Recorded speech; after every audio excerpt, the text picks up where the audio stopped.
Chapter 6. Saturday, the 8th of October 2016, 4:48 a.m., Riverport University campus.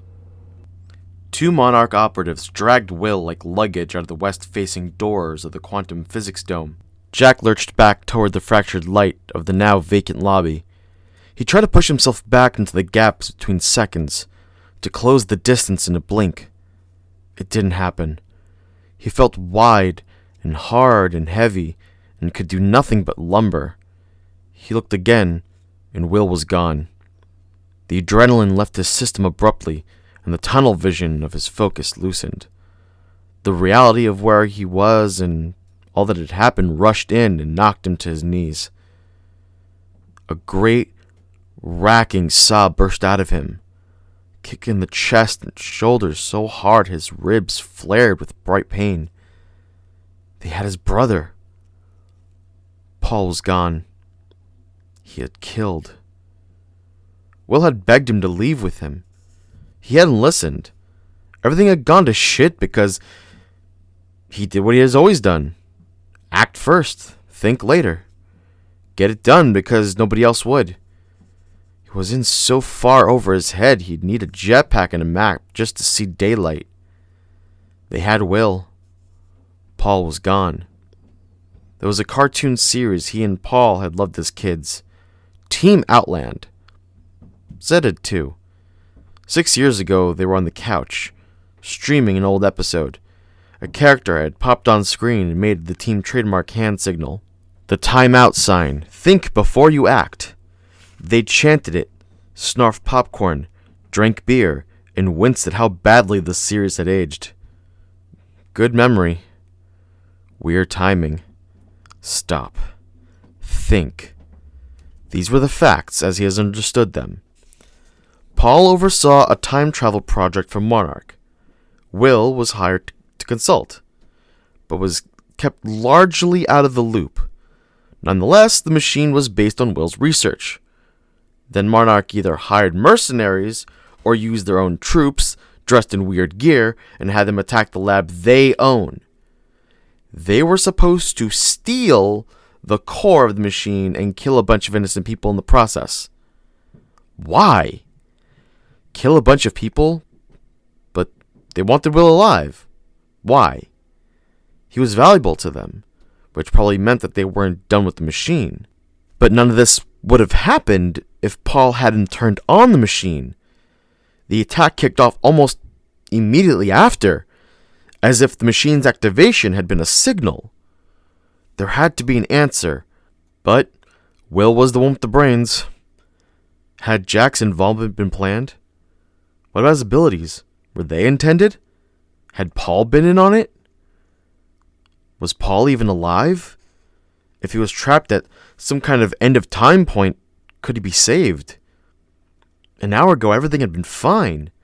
Now the world, the universe, maybe was falling apart. Will. He had to get Will away from these people. He dragged his face along one filthy sleeve, shook his head again, blinked, did what he could to banish the killing sense of grief that threatened to undo him, and stood up. Will first. Then once Will was safe, Jack would come back. He was getting back into the lab, and he was going after Paul. End of time or no, he was bringing Paul back. Nobody he loved was dying this morning. Nobody. Will was taken to the library. Gibson had said the library was near the protest camp. The protest camp was by the entrance to the university. The entrance was at the start of the Founder's Walk. Okay. Jack oriented, looked around. The library was east. Whoever had taken Will west must be headed for the parking lot.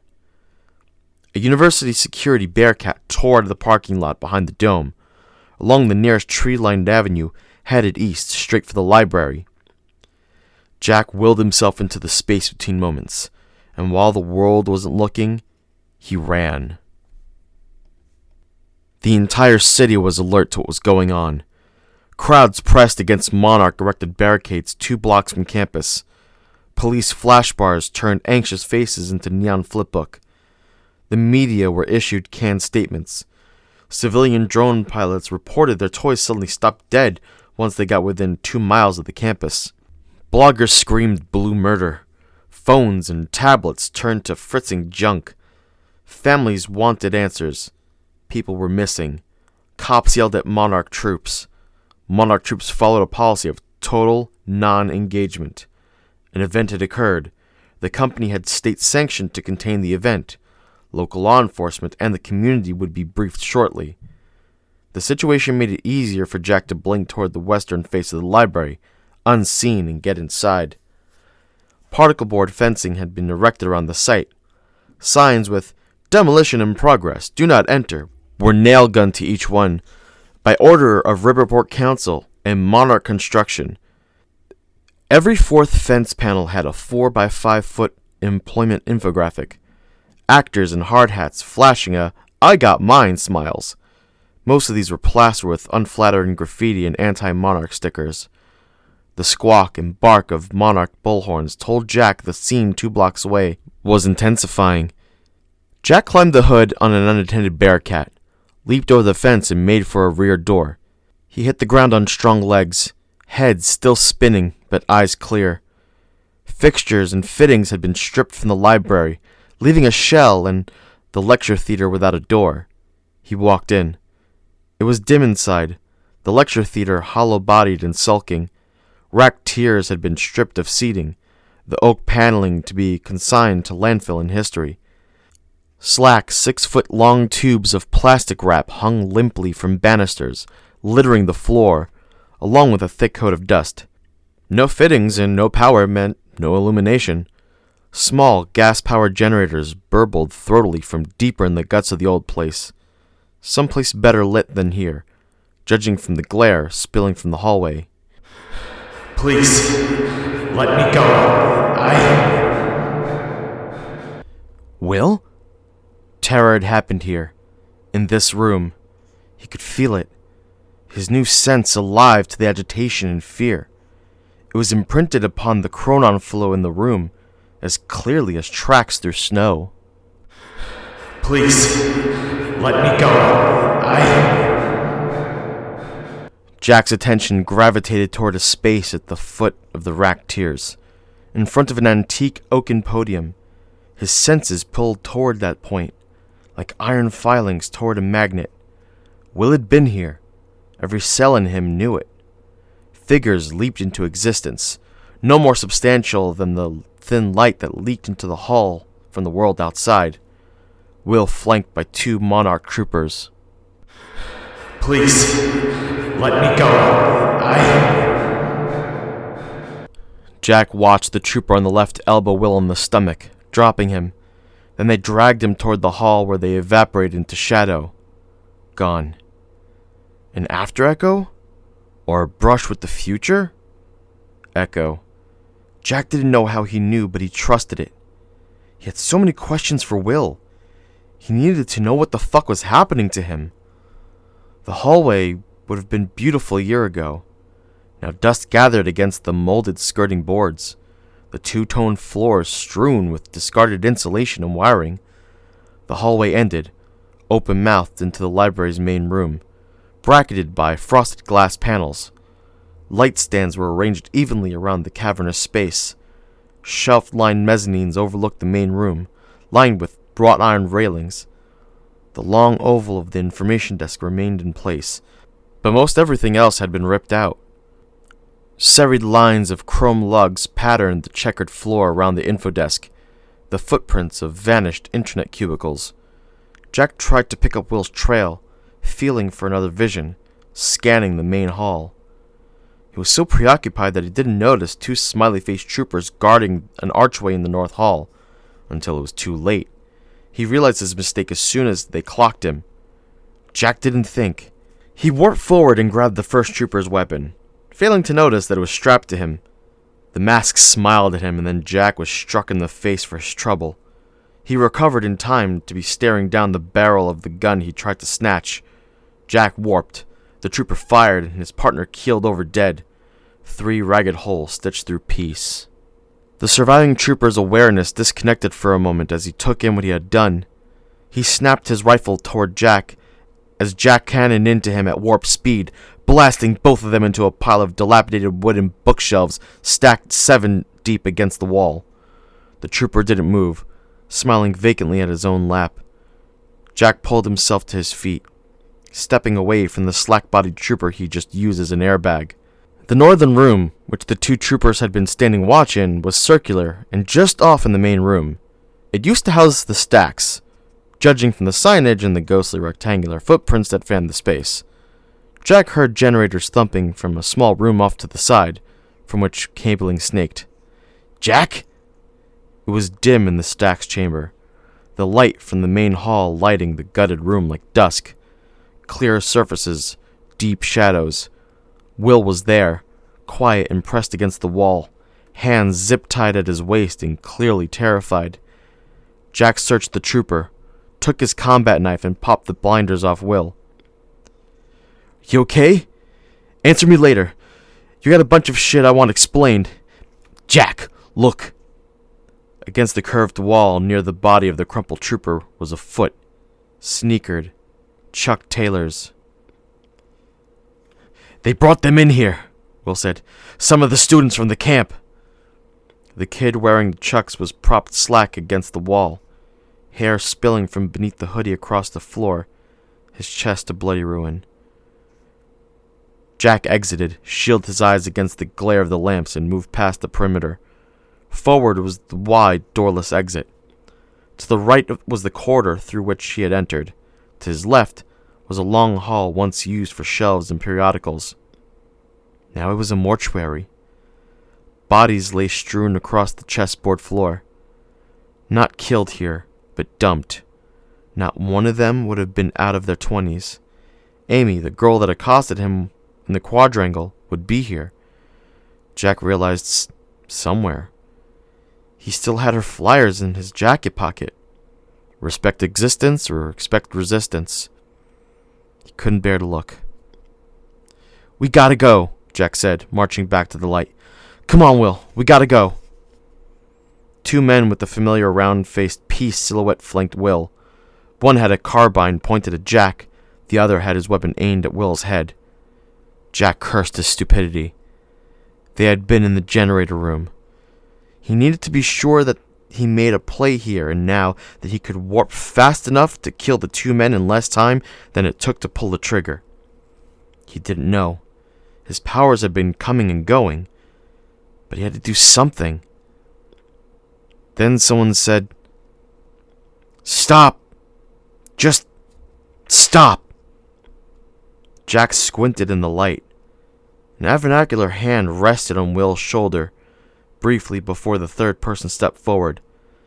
Unmarked urban fatigues, broad-shouldered, hair in a buzz cut, military type. This was wrong. This was terribly wrong. Jack was washed through with the nauseating chill of deja vu. The figure stepped into the light. Paul? Jack's lifelong friend emerged from the shadows. Familiar features traced with unfamiliar new details.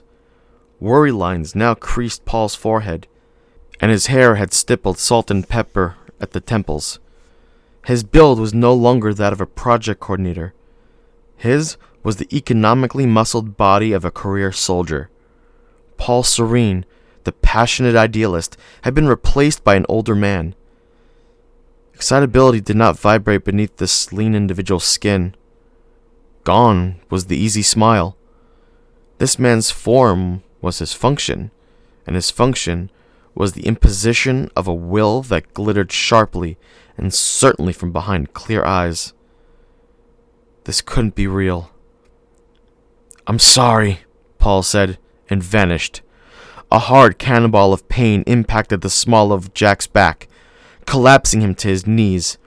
Will, thoughtless of his own safety, broke free and dashed forward to protect his brother. Space buckled around Will. Within that depression, time inverted and snapped. A stutter popped into existence around him, immobilizing Jack's brother in a posture of panic. Jack was numb, body and mind. Paul was alive, here, older, and... Paul looked down at him. "I'm sorry, Jack. Tonight's events were not to my taste, but they were to my orders. Cold words uttered in a warm voice from a young friend, now very much Jack's elder. Jack got to his feet. Paul turned unconcerned and strode closer to Will. Jack couldn't accept it. What had happened to transform the change the world idealist that he had known into this? It was meant to be 2 minutes hop to the future, Paul said. What I got was a ride to the end of the world. The world I killed when I activated the machine. The world doesn't look that killed, Paul. Paul faced Jack, tucking his hands into the pockets of his fatigues. The adolescent gesture took 10 years off of him for a moment. When the end comes, years of escalating horror will build to a moment of perfect, unimaginable insanity. And then, that moment never ends. Ever. That's what the end of time is. But I found a way out. Paul said gently. I knew I had to do something, Jack. That's what kept me alive there. He took the earnest step forward to his friend. I traveled as far back as I could, to 1999. You told me the machine can't take a person back beyond the moment it was first activated. I just told you, I found a way out. Now listen to me, and understand. I wanted as much time as possible to build something that would help us defy the end of the world, the end of time, by surviving it. His face lit up at this, clearly expecting a stronger reaction from Jack. Paul, Jack said, it's good to see you. I was worried. Then pointedly, can we have this conversation without an assault rifle pointed at my brother's head? Paul chose to ignore the request. I've done 17 years of living since I saw you last, Jack. But I still remember what you were like. Paul spoke with a warm smile, but taking no pleasure in what he said. If you were a reasonable man, a level-headed man, my actions now would be very different. Paul held out a gloved hand to one of the troopers. Obediently, the soldier unclipped a taser from his belt and placed it in Paul's hand. I can't take risks, Jack. I'm sorry. Rage. The world slammed forward, taking Jack with it as he shouldered into the trooper on the right. Firmly armored, the yellow-faced killer flew across the length of the archives, met the wall hard, and dropped 10 feet to the floor. The air pressure pulsed as Paul manifested before Jack. Stop! Jack's boot came down hard before Paul's knee. Paul sidestepped it. Let us go! Jack hissed. What the fuck happened to you? Let us go! I can't. Will knows too much, and now you're too dangerous. Jack looped an arm for Paul's head. It didn't work. Will's too valuable, and you're my friend. Let us go! Paul dodged another punch with a flick of his head. Jack, what's Monarch to you? Why are those kids out there? Why are they... Why did you... Paul drew a line under this exchange with a short intake of breath. Now's not the time. Can we talk later?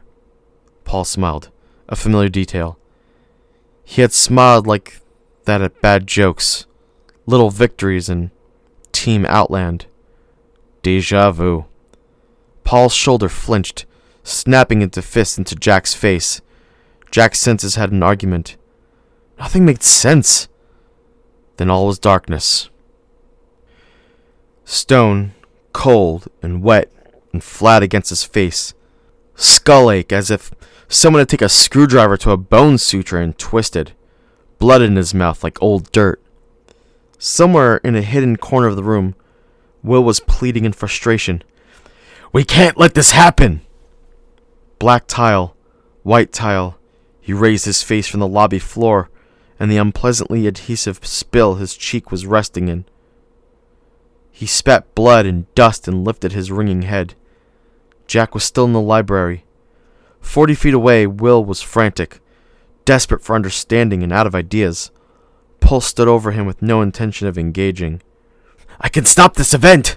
I have the data. I've done the research. No risks. No. Paul winced. Abruptly and painfully, tight lips pulled back from white teeth. His face flushed red, every cord in his neck standing out, and then the spasm passed, faded. Paul breathed. Whatever had happened inside of him hit hard. His voice was rasp. No chances, he said. We both know what's coming, Will. We both know too well that it can't be changed, negotiated with, or avoided. He took a deep drink of air tightly, muscled chest expanding beneath his uniform. Now, Will, for the final time, as your friend, come with me. Help us to survive what's coming, or this has to end here. Jack heaved himself upright. His inner ear was failing to distinguish up from down, left from right. Heavy-headed, he watched the room slide sideways. He sensed Paul's hand as brotherly weight on his shoulder, before it pushed him to his knees. Will processed, You're threatening me? Would you risk the universe by leaving one problem unattended? I can't have you running loose. Will, come with me. We need your expertise. You're wrong. This can be fixed. I can fix it. William, you babysat me when I was 8. Please don't make me. I can fix it.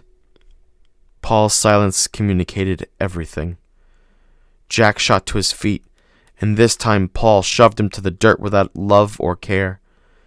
The exertion seemed to trigger something within him, and Paul screamed. The space about his frame trembling for a second, and then snapping fractal. A distortion field, glittering and crazed, sheathing him for half a moment. Then it was gone. Paul gasped like a man with a perforated lung. Jack had no clue what had just happened. The distortion was similar to the effect that had emanated from the time machine. The two had to be connected. Paul appeared suddenly very old to Jack, very frail. I can't bring myself to shoot you, Will. Paul drew a reassuring breath, spine strengthening.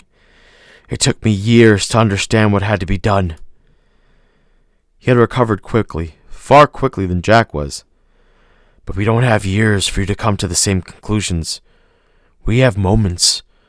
Pressing a finger to his ear, Paul intoned, Monarch Actual, this is your consultant, Trigger. And then to Will, I never wanted this. Something passed from Paul to Jack in single conscience-struck glance, an apology, and a futile hope for understanding. The first charge detonated, flooding the archives with flame. Standing helpless and alone, Will understood that his time on Earth was over. Paul seized Jack, accelerated impossibly, and warped them both through the open front doors. The last Jack Joyce saw of his brother was the Riverport University library folded into itself. Corners and columns blown out by thunderclaps. Framed in the vacant doorway of a barren storehouse of knowledge. The inferno reached for William Joyce as the heavy, crushing curtain lowered onto the story of his life. Gone. Paul skidded to a halt, using his body to shield Jack from the rolling cloud of dust and debris slammed out and across the yard. Easy, he said. It's over. Jack snapped his arms up, broke Paul's grip, and dove his fist square into Paul's face. Staggered, Paul shook his head and refocused, only to find himself staring down the black eye of his own dully chromed .45 caliber pistol. He was disarmed. This close to the barrel, the degree of vibration in Jack's hand was pronounced. Paul looked away from the death dispenser, the face of a man who held it. The redness of his friend's streaming eyes made them seem twice as blue. Jack snorted back a nose full of snot, but had no hope of keeping tears from flowing. Why? Paul's expression darkened. No. That was not an answer Jack could accept. He shoved the pistol closer to Paul's face. Closer again. He had to drag a hand across his flooding eyes. "What have you done?" Paul repeated the word over again. "No. No. No." And Paul Serene's body ignited, flashing bright, his form bursting into geometry at once impossible and humanoid, mirrored and reflective. Beneath it all, in glimpses, was Paul's screaming face. The howl crashed and infiltrated and burst, colonizing the mind with doubt and fear. In that single moment, Jack felt both the impossible breadth and scope of creation and his own insignificance. Paul screamed the scream in a language beyond language, of an age older than God's, and then he was Paul again, and his expression was helpless and frightened as Will had been moments earlier. The night was silent. Paul sank to his knees and toppled senseless to the lawn. This was the tableau. By the light of his brother's burning tomb, Jack Joyce stood over Paul Serene, a gun in hand. Jack was now in the role of executioner, as Paul had been moments before. It was hard not to feel Will's spirit watching over this, approving. The gun in Jack's hand felt heavy and correct, 5 feet from Paul's head. The world had gone mad. There came a tapping on Jack's shoulder. He turned his head. A familiar face smiled at him, ducking sideways to get a better look at him. "Hey," she said. This was it. Jack knew. This was the very last thing he could take. No more. Her smile grew more beautiful. "Zed?" he said. She had let her natural hair grow back, red. Her tattoos were gone. But it was Zed. She even smelled right. "Hey, Trouble," she said. "I'll see you in the morning." He hadn't noticed her pressing something into his arm until she had done it. A hiss. A sting. And the night ended.